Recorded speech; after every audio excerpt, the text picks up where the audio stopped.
Percy had puffed a long way. He was on tracks he didn't know. He was looking for somewhere to hide his mail cars. Must find somewhere right off the track. My cars must be safe until I get back.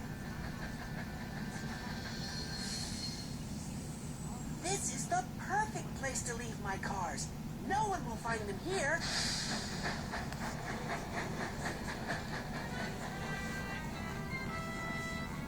Thomas huffed happily towards Hero's hideout.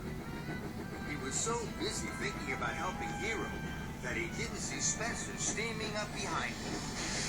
What are you doing here, Thomas? You're a long way from your branch line. I'm on my way to Brenda Docks. Thomas raced away from Spencer and the summer house as quickly as his pistons would pump. This is very strange. Very strange indeed. Thomas didn't dare chuff to Hero until much later. I thought you weren't coming, Thomas. I told you, Hero, I'm not going to let you down. Then Thomas's engineer and assistant engineer opened their toolboxes and started work. Soon, Hero's piston rods were in place. I'll come back with more parts for you, Hero.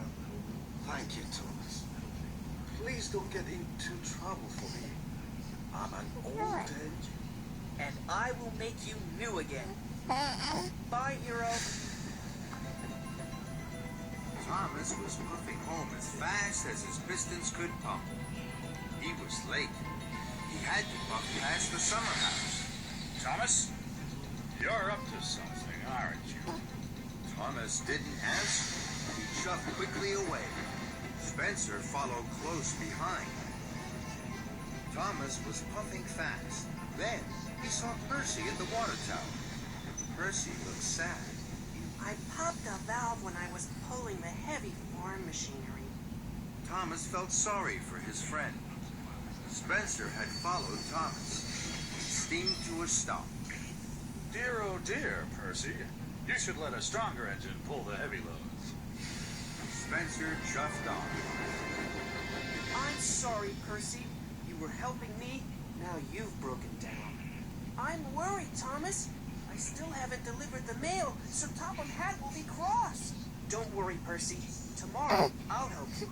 I'll shove you to the Sodor Steamworks. Victor will have you fixed in no time. All the way to the Sodor Steamworks.